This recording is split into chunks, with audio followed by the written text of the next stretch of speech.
예, 오늘은 새로운 언약이라는 제목을 가지고서 말씀을 드리려 합니다. 도산 안창호 선생께서 상해의 임시정부의 대표로 계실 때에 그 청사가 있는 상하이에 임시정부 청사가 있었습니다. 이 안창호 선생의 임종 직전 나이가 많이 들었을 때의 사진인데요. 자기가 친필로 이렇게 안창호 하고 써놓네요. 이 상해 임시정부가 있는 곳에 이런 아름다운 임시정부 청사가 있었습니다. 이 청사가 있는 그 거리는 각국의 대사관들이 밀집해 있는 그런 곳이었습니다. 프랑스 파리에서 온 대사관들도 있고, 그래서 대사관도 청사가 있고, 또 대사의 관저도 있고, 또 대사관 직원들의 집들도 있고, 그래서 그 지역에 하면 프랑스에 간 것 같은 그런 기분이 들고, 또 미국 대사관이 있는 골목 거리에는 대사관과 그리고 대사와 직원들, 주재원들의 이런 집들이 줄비해 가지고 거기는 또 미국에 온 느낌을 들고, 그래서 그 지역은 그야말로 그 법적으로 보장을 받는 그런 치해법권적인 자유가 보장된 세계 각곳을 한번 유람할 수 있는 그런 거리라고 합니다. 그래서 거기서 신변이 완전히 보장되고 그런 곳에 안창호 선생이 갔었는데, 그런데 한 소년과 만나기로 약속한 약속이 있어가지고 그 약속을 지키러 이제 출타하게 되었습니다. 그런데 다른 대사관 직원들은 한사코 반대했어요. 임시정부 직원들이 다 반대했습니다. 거기 나가면 안 됩니다. 여기 계시면 안전하지만 나가면은 언제 외경이 와서 잡아갈지 모릅니다. 나가기를 극구 반대했는데, 그래도 한 소년과 약속이지만 그래도 그 약속은 소중한 것이다. 꼭 지켜야 된다. 그러면서 만류에도 한사코 이제 나가셨어요. 그래서 즉시 외경에게 체포되어서 한국으로 소환되고, 그래서 감옥에 즉시 갇히고 말할 수 없는 혹독한 고문을 받고 거반 죽게 된 것을 이제 석방했는데, 나오자마자 이제 바로 별세하게 되었습니다. 그래서 마지막 그 최후에 자기가 죽을 줄 알면서도 한 소년과의 약속을 소중히 여기면서, 이 어린 소년과 한 약속이지만 꼭 지켜야 된다 하면서 목숨 걸고 약속을 지키다가 마지막을 장식하게 됐습니다. 이런 창호 선생, 도산 선생의 삶 자체가 약속을 잘 지키는 삶이었습니다. 미국에 가서도 그는 신학교를 공부하기 위해서 미국에 살았었습니다. 거기에 리버사이드라고 하는 도시에 공원이 있는데, 리버사이드 공원이 있는데, 지금도 미국 사람이 존경해야 될 그 인물 세 명이 여기 동상에 주어졌는데, 깐디와 또 마틴 루터 킹 목사의 동상이 있는데, 거기에 한국 사람으로서 유일하게 이 도산 선생의 동상을 미국 사람들이 세웠습니다. 그래서 거기에 이제 안창호 동상이라 해놓고, 한글로도 도산 안창호 그렇게 해놓고, 그것뿐이겠어요? 또 한 거리에는 리버사이드 거리에 그 안창호 선생의 거리가 있습니다. 그리고 길바닥에도 가보면은 이런 별이 표시되어 있고 거기에 안창호라고 썼습니다. 이렇게 세계를 빛낸 인물들이 있는데 거기 안창호, 뭐 거기 링컨의 이 별도 있고 이렇게 여러 사람 별이 있는데, 나도 가봤어 직접. 그랬더니 이 안창호 선생의 별도 기리고 있으면서 참 굉장히 좀 미국 사람들이 존경하는 인물이었어요. 왜 그러냐면 이 안창호 선생이 오기 전까지는 그 코리안 타운이 아주 도시에서 가장 추악한 거리였다. 개토같이 더럽고 그냥 아무데나 침을 깨끗 바르고 뱉고 소변도 보고 배변도 보고 쓰레기도 던지고 해서 아주 뭐 거기에 일본 자펜 거리도 있고 차이나 타운도 있고, 그런데 한국 거리는 아주 그냥 더럽고 추하고 아주 정말 한국 이미지를 더럽히는 거리였다고 그래요. 안창호 선생이 타일렀어요. 이 이 코리안 타운의 이 거리는 한국의 얼굴이다. 우리가 깨끗하게 하고 청결하게 하고 예의를 지키고 그렇게 준법 정서 있으면은 미국 시민과 세계 사람들이 한국 사람을 존경할 것이고, 이렇게 무법 천지가 되어 가지고 있으면 한국 이름을 더럽히는 것이다. 그래서 솔선수범해서 청소하고 밤에는 거라돈 갖다 내 걸고, 그저 이 안창호 선생이 열심히 하니까 한국 교민들이 전부 발벗고 나서서 청소도 하고, 한번 누가 나와서 뭐 하자 그러면 청소도 잘하고 있는 한국 사람이 깨끗하고 아주 모험적인 거리가 되어서 한 사람이 이렇게 달라지게 할 수 있을까? 부산 서증이 오기 전에는 이 거리는 정말 쓰레기 투성이었는데 이제는 이렇게 깨끗하고 질서 있고 예의 범절이 있는 시민으로 달라졌으니 참 본받을 만하다. 그래서 동상을 세우고 기르고 있다는 겁니다. 이렇게 약속을 지킨다는 것이 얼마나 소중합니까? 오늘은 이제 약속에 대한 말씀이 나오죠. 예레미야서 31장 31절, 오늘 구약의 말씀 한번 읽어보세요. 같이 읽겠습니다. 여호와의 말씀이니라. 보라, 날이 이르리니 내가 이스라엘 집과 유다 집에 새 언약을 맺으리라. 이렇게 말씀했습니다. 이 새 언약이라는 단어가 이제 나오는데 구약에 오직 여기만 나옵니다. 이것이 베리스 하다샤라고 하는 신약, 그러니까 신약 성경을 히브리어로 그렇게 말합니다. 베리스 하다샤라고 부르는데, 이 베리스 하다샤라고 하는 것이 신약 성경의 말씀은 구약에 이렇게 한번 딱 나옵니다. 구약에 예레미야가 좀 대단한 안목이 있는 그런 예언자인 거 알 수가 있습니다. 그래서 구약에 있는 신약의 말씀이 여기 나옵니다. 내가 이스라엘 백성들과 새로운 언약 베리스 하다샤를 맺어야 되겠다. 이 베리스 하다샤는 예수님 오시기 직전에 사해 북서쪽 마을에 쿰란이라는 마을이 있었어요. 여기에 사람들이 들어가서 신앙촌을 이루고 있었는데, 이 쿰란 공동체에서 사회사분도 나오고 아주 대단한 혁명적인 발굴이 되어서 세계를 주목하게 하는 그런 발굴들이 있었습니다. 이 쿰란 공동체의 계약 같은 생활 준칙 이런 것이는 뭐 무수하게 많은 그 문서들이 나왔어요. 두루마리 문서들이 나왔죠. 거기 보면은 이 쿰란 신앙 공동체의 사람들은 자기 자신들을 새 언약의 백성이라 그렇게 믿었습니다. 신약이 이루어지기 전에 여기 들어오면은 아주 모두 성결하게 살아야 되고, 사유재산이 인정되지 않고 전부 재산을 공유하고 함께 살아갑니다.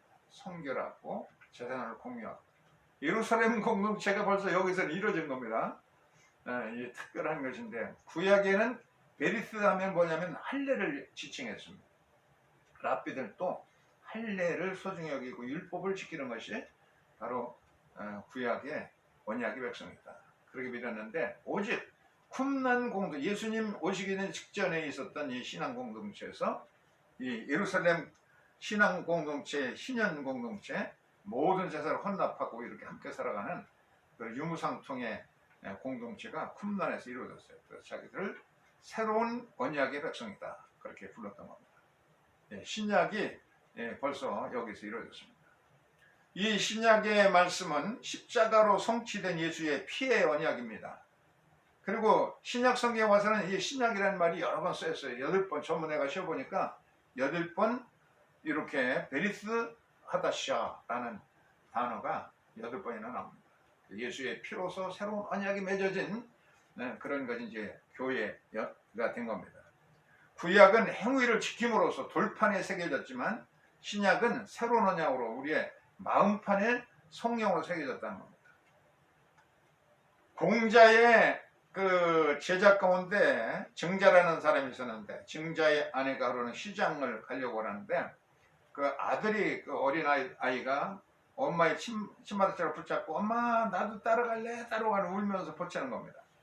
그래서 엄마가 시장을 보러 가는데 애는 데리고 갈 수 없고, 그러니까 얘야 내가 엄마가 돌아오면은 돼지 잡아줄게. 집에서 잘 기다려. 그러니까 그냥 너무 술산에 돼지를 잡아준다니까 얘가 좋아가지고 치맛자로 놓아줘서 엄마가 이제 시장을 보고 저녁 낮에 들어오는 거예요. 그러니까 남편이 돼지를 잡으려고 칼을 갈고 있는 거야. 그 당신 뭐 하는 거예요? 아내가 이제 물어봅니다. 그러니까 아이 당신 이해하고 약속을 하지 않았어? 돌아오면 돼지 잡아주겠다고. 그래서 내가 칼을 가서 잡으려고 그런 거예요. 아이 그건 애에게 그냥 이렇게 달래려고 내가 한 말이지. 그게 뭐 소중하다고 비싼 이 돼지를 우리 재산문농인데 잡으려고 하나? 그런 소리 마시오. 애에게 거짓말 시키면 애들은 엄마 아버지가 하는 그대로 언행심사를 다 본받고 살아가는데 그때 이렇게 거짓말 시키면 기회를 사기꾼으로 만드는 거예요. 나중에 커서 가르치려고 그러면 또 이제 그때는 늦은 거예요.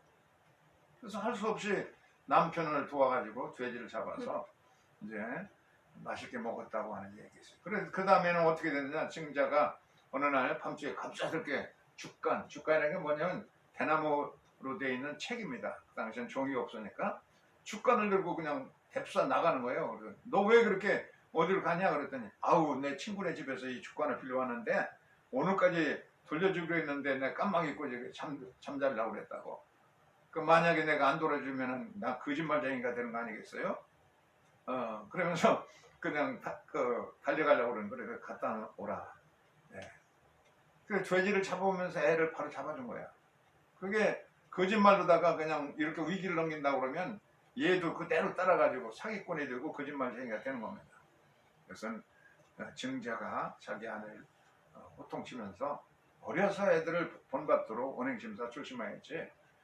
그렇게 다급하게 그냥 이렇게 불러치고 그러면은 마치 요즘에 어떤 정치가가 뭐 도시마다 다니면서 이거 뭐 해주겠다 저거 해주겠다.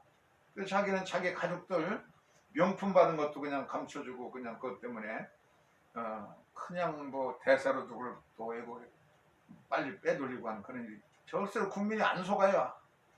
암만 해도 이게 속지 않습니다. 어려서 한 번 이 거짓말 해놓으면 애들이 그대로 따라가지고 걔들도 혼무수술 부리고 사기꾼 짓하고 거짓말하고 그렇기 때문에 증자가 아주 돼지를 잡아서 한 번 말한 거 실수하지 않고 미리 하기도 하니까 애도 그렇게 지키는 겁니다. 예, 구약의 계명은 이렇게 돌판에다 하나님의 손수 써서 손가락으로 써서 기록해서 모세에게 주어가지고 백성들에게 들려줬습니다. 내가 32절에 그랬잖아요. 내가 애굽에서 나올 때에 준 언약은 그 돌판에다 세워가지고선 준 것이 그런 계명이었다는 겁니다. 근데도 그들이 돌보지 않았다는 겁니다. 언약을 파기했어요, 이 백성들이. 언약에 대한 것을 성경에서 보면은 유다의 마지막 왕 시드기야 왕 때에 나라가 워낙 그냥 무질서하고 그러니까 바벨론의 느부갓네살 군대가 와서 이 아주 탄탄하게 세워진 예루살렘 성벽을 둘러싸고 공선대로 막 공격해서 성벽을 무너뜨리고 그리고 불화살을 쏘아가지고서 예루살렘 성을 불태우려고 하고 그러는 겁니다. 이런 위급한 상황에서 그 시드기야 왕이 예레미야에게 이거 어떻게 하면 이게 이 재난을 물리칠 수 있겠어? 그러니까 예레미야가 말했습니다. 어서 빨리 금년이 신년인데 대로루라고 해요. 대로루를 선포하시오. 해방을 선포하시오. 그러니까 시드기야 왕이 듣는 척하면서 신년을 선포하는 척하면서 해방시켰던 노예들을 다시 뒤로 잡아왔어요. 하나님과 맺은 언약을 깨트린 거죠. 그래서 언약을 깨트리면 얼마나 무서운지를 하나님 보여줬어요.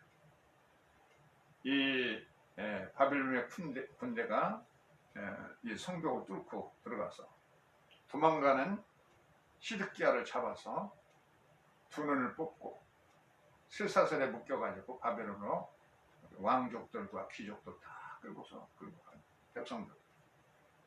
그리고 이 성문은 그냥 불태워져 성전도 불타고 주민들 왕궁도 다 불타버렸어요. 계약을 위반한다는 것이 얼마나 대로로 해방 희년을 선포했으면 노예를 석방하고 땅을 되찾게 해주고 백성들이 살 수 있도록 이렇게 도탄해주니 사기니까 그냥 차라리 전쟁 나서 그냥 무너졌으면 좋겠다. 백성들이 마음에 그렇게 심사 그렇게 된 겁니다. 우리나라도 이승만 때 1950년도에 이 토지 개혁을 했습니다. 땅 돌아오는 사람이 똥을 갖게 해주고, 그래서 지금까지 이제 50년에 또 한 번 해야 되는 건데 70년이 지나가니까 그냥 적폐가 쌓일 대로 쌓인 거예요. 지난번 촛불혁명 때에 그 어떤 대통령은 내가 개혁을 하겠다, 적폐를 해소하겠다, 그렇게 하다가 이제 결국 아무것도 못해요. 언론 개혁도 못하고 교육 개혁도 못하고 사회 개혁도 경제 개혁도 아무것도 하지 못해서 검찰 개혁도 못하고 다시 이 어려움을 똑같이 그냥 겪는 겁니다. 그래서 예루살렘 보세요. 불타버리고 시드기야 왕을 비롯해서 두뇌 뽑힌 시드기야 왕과 왕족들, 귀족들 다 끌려서 줄줄이 묶여서 노예로 70년 동안 바벨론 노예로 생활합니다. 그런데 똑같은 상황이 110년 전에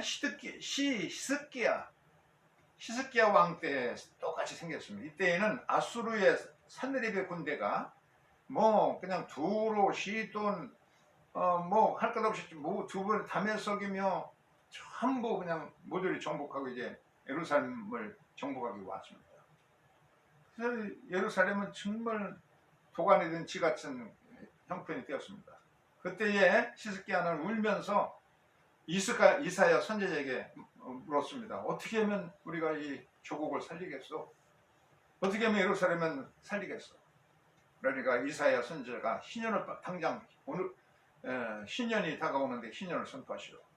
희년을 선포했어요. 그날 히스기야가 이렇게 납사기에 군대들이 와서 그냥 이렇게 둘러 진치고 있는데 히스기야 왕은 눈물로 기도했어요. 대로를 선포해놓고 노예를 석방하고 땅들을 전부 주인에게 찾아주게 하고 희년이 이제 도래했습니다. 그 눈물로 그날 밤을 기도하자 하나님께서 천사를 보세요. 불칼을 가진 천사를 보내가지고선 18만 5천 명의 아수르의 군대를 다 물리쳐서 한꺼번에 물리치가 나니까 아침에 와서 보니까 18만 5천 명의 아수르의 군대가 전부 송장으로 누워있는 겁니다. 언약을 지킨다고 그러는 것이 얼마나 중요합니까? 하나님께서 선포라고 하는 신년을 선포하고 백성들이 땅을 찾고 노예에서 해방되고 얼씨고 절씨고 그러니까 살맛나는 세상 되니까 하나님께서도 역사하셔서 이런 큰 일을 하신 겁니다. 언약의 준수가 얼마나 중요한 것인지를 우리에게 알려주고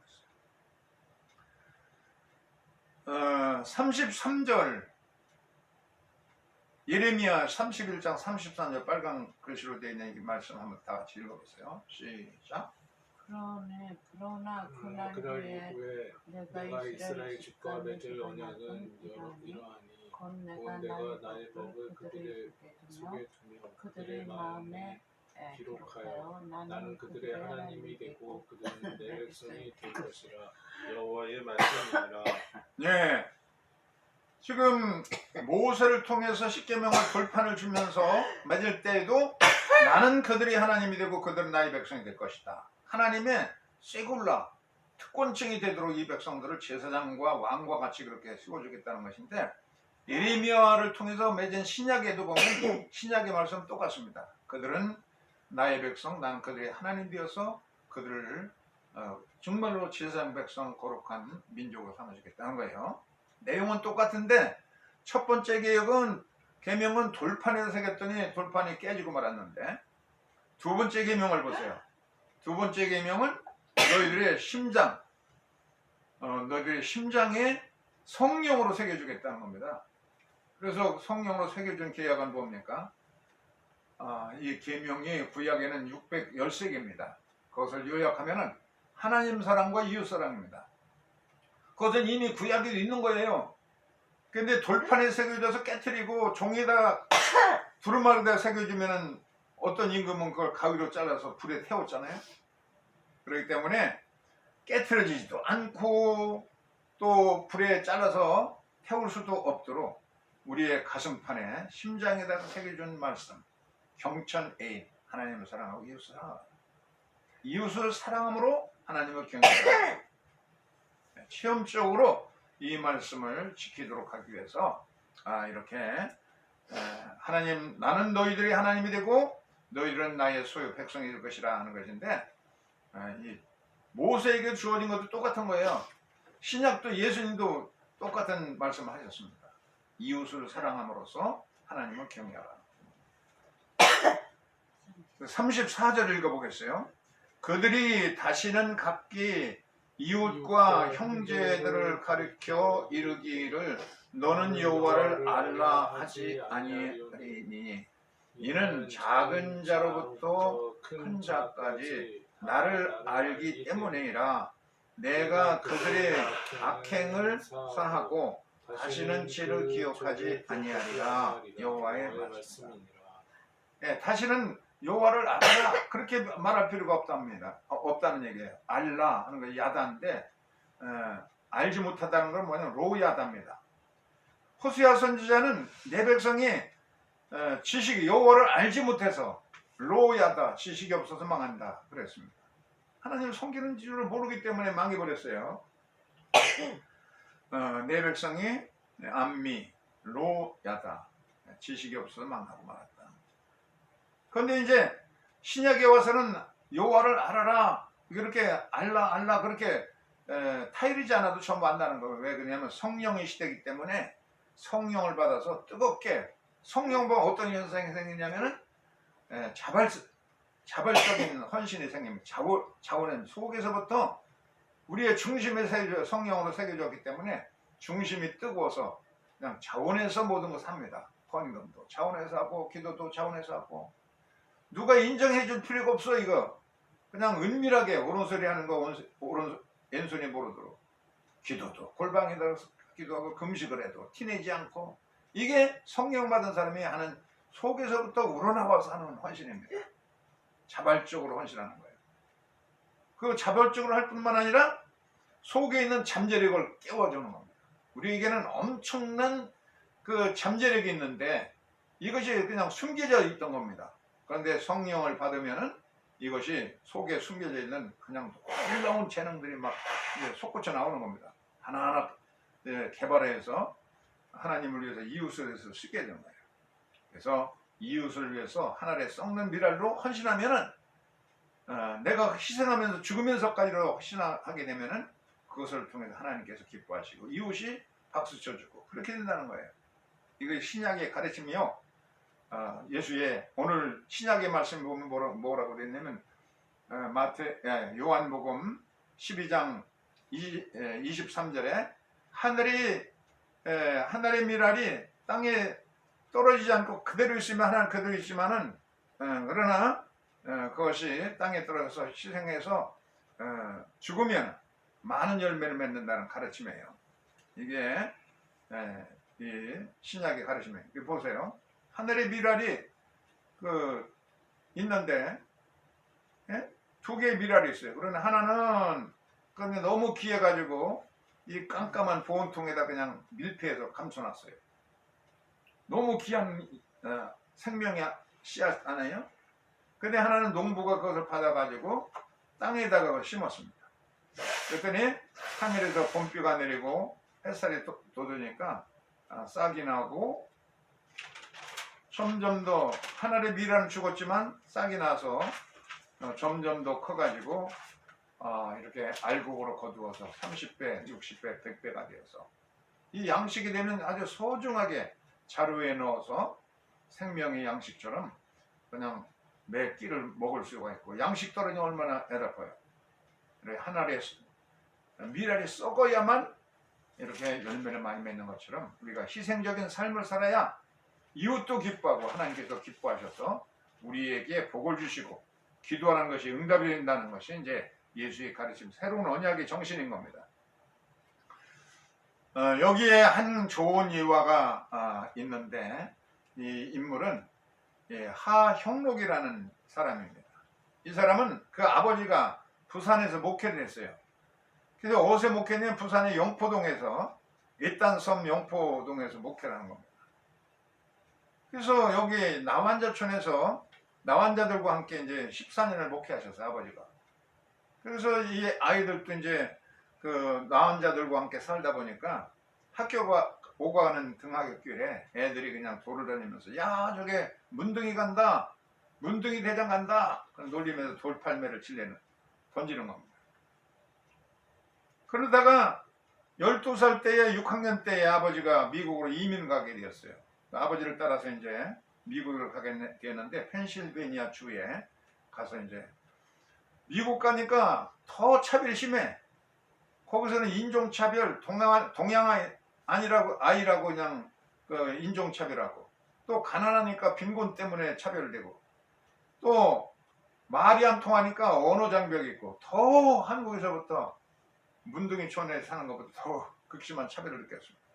그러다가 29세에 펜실베니아 대학을 졸업하고 최고의 미국의 주차 빌딩 회사에 들어갔는데 열심히 아주 노력해서 중역의 자리까지 승진하게 됩니다. 승진을 계속 29살에 최고의 CEO 다음에 경영자가 된 겁니다. 그래서 고급 승용차를 타고서 달리다가 32살 때 고속도로를 운행하다가 갑작스럽게 깜깜해져가지고 정신이 아늑해져가지고 쓰러졌는데 보니까 그냥 차들이 막 지나가는 그 가운데 이렇게 쌩쌩 지나가고 차들. 그래서 정신을 차리고 119에 911에 신고해가지고 병원으로 이송됐지만 이미 이 심장은 금방 굳어져 버리는데 산소가 공급되지 않으면 굳어져 가지고서는 이제 심장의 기능이 마비된 겁니다. 심장병 치료를 위해서 5년 동안 고생하다가 이제 심장 기증을 기다리는데 5개월이 지나가니까 심장이 맞는 한 심장이 건강한 심장이 나왔어요.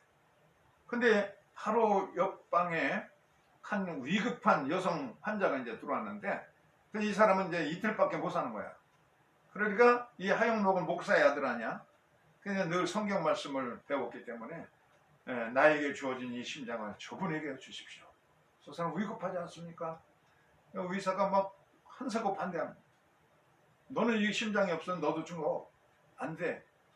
그러지만 그냥 간절하게 간구하기 때문에 심장 그 여인에게 이제 잘 이식이 되어가지고 그 사람은 건강히 지금도 잘 살고 있습니다. 이 소문이 이제 이 심장병동 안에 순식간에 퍼져나갔어요. 야, 세상에 자기에게 주어진 건강한 청년의 심장을 다른 사람에게 양보하다니. 그래서 그렇게 살벌하던 병원 분위기가 부드러워졌습니다.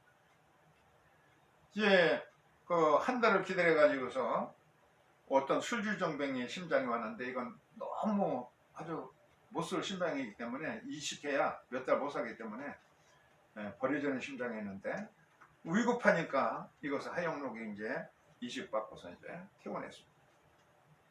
그래서 그냥 이제 모든 것이 그동안에 입원비, 병원비, 수술 비용을 다 그동안 번 돈을 다 날려버려가지고 이제 알거지가 됐어요. 심장 약을 사야 되는데 그 살 돈이 매달 170만 원 한국 돈으로 들어가는데 그래서 심장병 환자들을 집을 방문하면서 거기서 약을 구걸하면서 그렇게 살아가는데 이웃집에서 유대인 부부가 찾아왔어요. 2만 불 1년치의 심장약 부분을 가지고 와서 이것을 먹고서 건강해져라. 당신의 소문을 우리가 다 듣고 옆에 살면서 당신의 삶을 지켜왔다. 그래서 열심히 벌어가지고 몇 년 만에 이제 갚으러 갔어요. 그랬더니 이 유대인 부부가 우리가 은행이 아니다. 당신에게 돈을 빌려주고 다시 받을 그런 사람들이 아니고 꼭 갚으려고 하는 불쌍한 다른 사람을 도와주도록 해라. 우선 그 유대인 부부는 이 하영록을 통해서 성령 충만을 체험하고 참된 크리스천으로 개종해서 크리스천이 되어서 주님을 섬기고 있습니다. 이 사람은 이제 건강해져 가지고선 이렇게 이제 주차 빌딩 회사 팀 하스, 자기 이름을 따라서 미국 이름이 팀 하스인데 팀 하스 회사를 설립했어요. 그래서 팀 하스가 지금까지는 흉물이 되었는데 주차장에서 살인 사건도 났고 뭐 그렇게 여러 가지 나쁜 사건이 생기는데 팀 하스에서 건설하는 회사에서는 이렇게 보다시피 그냥 화려하고 그 도시에서 가장 아름답고 화려하게 주차 빌딩을 세우게 됩니다. 우범 지역들, 살인 사건이 잦고 그렇게 그런 우범 지역들이 티마스의 주차 빌딩에 있으면 가장 우아하고 고상하고 아름다운 건물이 서기 때문에 도시에 활력을 넣는 심장과 같은 역할을 하는 거야. 이 주차 빌딩에 세워진 이 팀하스가 세운 주차 빌딩이 있는 곳은 활력을 얻고 활기가 넘치고 패기가 넘치고 도시를 새롭게 바꾸는 심장과 같은 건물이 되어서 이랴 미국 최고의 주차 빌딩 회사가 되었습니다. 그래서 왜 이런 축복이 나에게 주는가? 생각해 보니까 자기가 받아야 될 건강한 심장을 더 위급한 사람을 준 크리스천이라면 넉넉히 해야 될 그런 일들을 한 것을 하나님께서 기억하시고 주변 사람들의 감동을 줘가지고 이렇게 하나님의 은총으로 다에게 내리시는 것이다. 이거 영어로 하면 페이버인데 이 페이버라는 말이 마땅한 말이 한국에는 없습니다. 이게 페이버. 은총도 아니고 은혜도 아니고 자비도 아니고 은혜라는 것은 받을 자격이 없는데도 용서해주고 베푸는 그런 하나님의 선물이 이제 그레이스인데 그레이스하고 페이버는 또 틀리고 또 멀시 자비라는 말은 그냥 엄청난 그 하나님의 심판을 받아야 마땅한 건데 하나님이 탕금해 주는 것이 하나님의 자비인데 그 멀시하고도 틀려요. 페이버는 한국말엔 적단 말이 없다는 거 아무리 찾으려도 그래서 이 페이버는 히스기야가 눈물로 기도했잖아요. 하나님이 나를 주셔야만 되지 않겠습니까? 내가 주님을 위해서 얼마나 그 사회개혁을 하고 종교개혁을 하고 이렇게 헌신했습니까? 내가 주님을 위해서 헌신한 모든 것을 기억하시고 그것이 주님의 뜻에서 보실 때에 합당하거든. 그 라존인데 히브리어로 하면 이것이 영어로는 페이버로 번역한 겁니다. 주님의 뜻에 맞는 것이 되거든. 이 재난에서 이 나라를 살려주세요. 이사야가 신년을 선포하라. 선포했어요. 하나님 그날로 그냥 물리쳐버린 거야. 다 한 번에. 또 죽을 병에 걸렸어요. 그냥 다시 통곡하면서 기도했어요. 내가 주를 위해서 헌신한 모든 것을 기억하시고 하나님 뜻에 합당하시거든.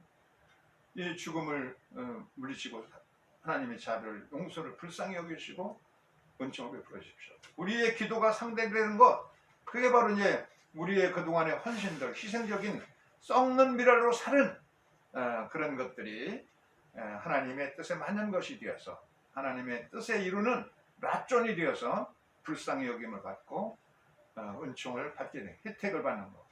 혜택, 은택 그렇게 번역할 수 있는 그런 것이 헤이버라. 그래서 이 사람은 자기가 자기에게 목숨 같은 심장을 양보하고서 주변 사람들에게 큰 감동을 주고 그 소리를 듣는 사람마다 이렇게 고객들이 생기고 그래서 헤이버를 이루면서 살게 되었다. 이것이 바로 예수님의 가르침입니다. 하늘의 미랄이